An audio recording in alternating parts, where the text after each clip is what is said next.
corkscrew. It's not quite as drastic of a corkscrew as Laguna Seca, but it's this little twisty downhill. And I had just been passed by a DP car, and he had gone around, and they get away from us pretty quickly. So he was driving along, and I was just kind of by myself at that moment in time, because it was right before we came in. So I think a couple cars had come in, and our strategy was working well. So I think I was third or second at the time, and the car in front of me was a ways up. So as I'm coming into the corkscrew, I see a yellow flag. So I think, okay, well, there's something going down there. And anytime as a driver, you see the yellow flag, and that tells you something's happening. If they're waving it vigorously, that means something's online, and you better be ready to make an evasive maneuver. But they just had the flag standing there.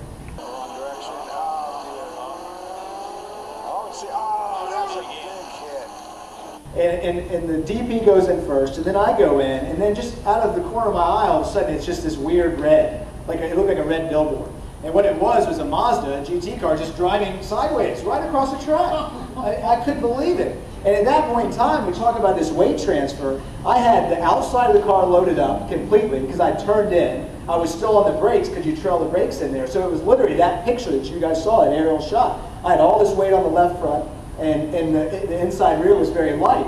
And all of a sudden, here's this car right in front of me. The DP goes left, and I decide not to follow the DP. Luckily, because if you guys saw that, he went into the sod, and Mr. Barber's got some strong sod in that track, because it stuck that car. It was crazy. I'm glad I wasn't in that. I guess John was okay, but it looked like it hurt. It looked like it was no different than just hitting a brick wall. But he came to a stop. And I decided to go right, but the car was so on edge, guys. It was so close. It started to rotate on me because that inside rear was so light, and I overloaded that front. And it was just like a miracle balance of the pedals. And I just barely straightened the wheel for a minute, and he kept going, luckily.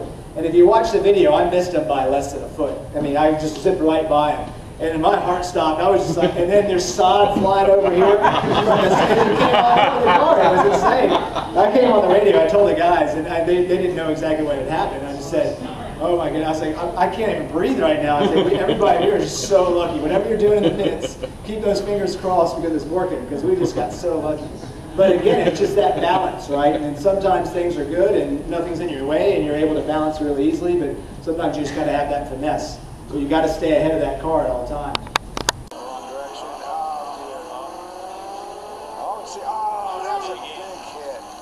You always have to look ahead where you want to go. And sometimes, if you're sliding and you're spinning around, you may be looking out one of the side windows. But you've always got to keep your eyes on the reference point. And the reference point is the street when we're driving, or the racetrack when we're on the racetrack. So regardless of how sideways things get, you have to have your eyes in the right spot, or this won't work. But basically, the C stands for correction. So if I start to spin, so I'm driving along, and I want to run you over. What's your name? Arnie. Arnie. So I'm trying to drive. I want to run over Arnie. Sorry, Arnie, but I want to run over. All right. So I'm driving right at Arnie, and I start to over-rotate or oversteer. Right. So at this point in time, where should I be looking if I want to run over Arnie? At Arnie. So now I'm looking out the driver's side window. At that point in time, I put the correction in. And the correction is the steering towards my reference point. So I'm pointed right at you, I'm steering right at you. So now as the car starts to slide, right, the wheels are pointed towards my reference point. They're headed right this way. So that's where I pause. That's where the P comes from. So I correct and I pause, because as the car's sliding, I got to let it respond to that steering I just put in there. So as I pause, the car's going to start to come back. The nose starts to point back towards my reference point. And as I'm using my eyes and I realize, wait a minute, now Arnie's back in my front window, then I start to recover that steering back out. So all that correction I put in, I have to recover it back out, or I'll just spin back the other way. So it's correct, pause, recover, and then at the last minute I swerve around Arnie because I'm a good driver and I didn't really want to hit him. I was just using an example, right? So thank you for your example. But so think about a typical corner. And we're trying to open the radius of every corner. That's the fastest path of least resistance.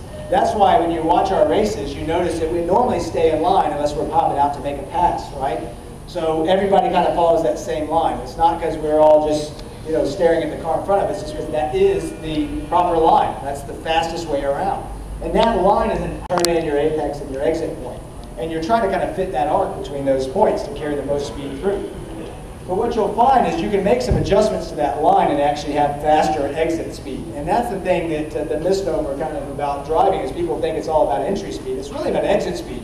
What we're doing is braking and doing our downshifts on the way into a corner, under the brake zone, so we can maximize our exit. That's what's the key. So in this example, if it's a constant radius corner, that means my turn ends at 45 miles an hour in this example, apex at 45, exit at 45. Now, I can make a small adjustment because right now, I can't get the full throttle until I'm straight, right? We talked about that. Once my hand's straight, I'm out of the corner, now I can go full throttle. I think I can make a small adjustment and get the full throttle a little bit earlier in a corner and hopefully maximize my exit speed, get a little better exit speed. So if I focus a little bit on a later turn-in and a later apex, then I can actually find that I can straighten the car out earlier and have an earlier throttle application. So now, as I'm carrying more brake into the corner and turning in later, my entry speed is actually going to be slower. So I'm going to be 40 for this example. Right, but watch what happens at my next points. So as we go through it, first you say, well, slower on the way in. I don't like that, right? I don't like that. But then by the time I've gotten that radius, the radius is actually tighter on the way in. So it's a little bit more rotation on the way into the corner, right? So it's a little slower. But then I start to straighten the attitude of the car up from apex to exit. So my apex speed increases a little bit, right? Because I'm able to roll to some throttle a little bit earlier. And then by the time I get to my track out, I've been on full throttle a little bit longer, so I've maximized my exit speed. So what I'm actually looking for is slow in, fast out. And that's hard to do when you're out there at a high performance level and you're really wanting to go fast, right? I got my Porsche, I'm on the track, this is my chance, floor it. No, no, no, that's the wrong way to think about it. You've got to be controlled entry and maximize the exit, because normally the exit's what leads on to that straightaway, right? So that's what we want to focus on. The mistake, when you're thinking of all those things, this is actually my favorite slide that we do at the school or any time, because this breaks a corner into each thing that you should be doing, kind of thinking about the friction circle and that limit at the same time. So when I come into a brake zone there, so there's my 911 at that initial brake point, my hands are straight. How much brake's available? 100%. We can hammer those brakes. And on the racetrack, we do. We brake differently than you do on the street. On the street, you do what we call a squeeze brake, which is a soft brake to begin with, harder, harder, harder stop at the stop sign, right? On the racetrack, it's almost reversed. Because when we're traveling at 160, 170 miles an hour, there's no amount of line pressure or pressure that I can put on the pedal that will lock up the brakes. So we use that to our advantage. So when we're traveling at a high speed, we really hammer those brakes. So I'm right to max brake at that red dot, right? That takes me right to that edge of grip. As I start to slow down, the more I decrease speed, the less brake I need. That 100% brake that I had at 170 miles an hour, when I get down to 80 miles an hour, I can't use that same pressure because I'll lock up the brakes. Or if I had ABS, I'd engage the ABS. There's got to be a modulation off the brake pedal. That's actually the most difficult thing to learn as a driver, is that modulation off. So the quick hit you can kind of learn, but that finesse needed to come off the brake is just as important as the finesse needed on the throttle on the way out of the corner. So the slower I'm going, the less brake pressure I need. But notice here at the turning point, at that purple dot, where I'm still braking and I'm turning, notice it's not just 100% steering, it's a progressive steering input, because I'm still braking, right? Think about that string. Releasing the brake, adding steering in. Once I release the brake entirely and I start heading towards my apex point at this blue dot, now there's a moment in every corner where I'm only steering. And that's so hard for people to understand, because you think back to maybe a Formula car or something like that. If you've done a school where there's a Formula car and they think gas and brake all the time, never coast. It's always gas and brake. It's really not the way you drive, not on the racetrack. When you've got a car, especially a full-size car, even though a 911 is not a Lincoln Town car, but it's still what I consider a full-size car, you've got to allow the car to change direction for a moment. And when I'm changing direction, what am I using? This is steering wheel, right? So I've got to focus on steering for a moment as I'm pointing the nose down to the apex. If you come right off the brake right here and go right to the gas, what happens to the weight? Back. Steering not working, right? All of a sudden, you go straight and you miss the apex.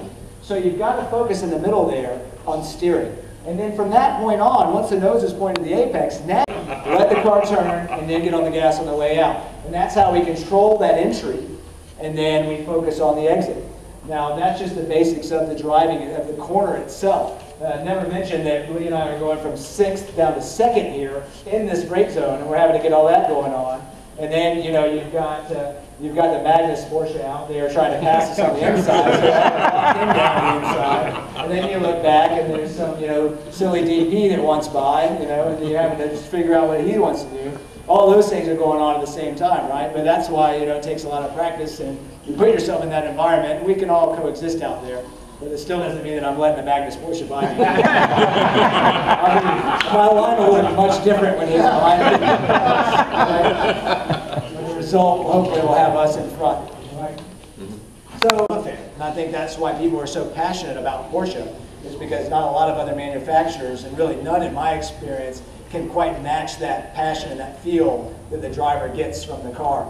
And the 911 is the epitome of that to me. And I noticed that when I drove a 73 RSR IROC car at a vintage race. This was years ago. And I'd already spent a lot of time in modern Porsche race cars, and I thought I got in the thing, and I thought, you know, what's wrong with the steering wheel? It's huge. And the shifter, what is this? You know, I mean, what shift pattern is this? And the gauges were weird. You know, all the gauges, I hadn't seen them before. They were circled, and they had a little needle that moved. And I thought, here's my computer screen. I don't understand. So I have actually raced with analog gauges before. But yeah, I get in this car and I just think, I'm going to have to be careful with this thing, because I think I can break it. I'm pretty sure I'll break it. So I get out there. This is at Watkins Glen. Great track for Porsches. And I start driving the car, and it took me about 2 turns. I got out of the S's, and I was up into the bus stop, and I thought, this is the exact same car. They literally wanted the exact same things from me as a driver. The same inputs, the same percentage of inputs, the same balance. I knew the car. And at that point in time, I was totally sold, because I said, look, this car has a soul. This 911, actually, Porsche has been able to build a soul into this race car.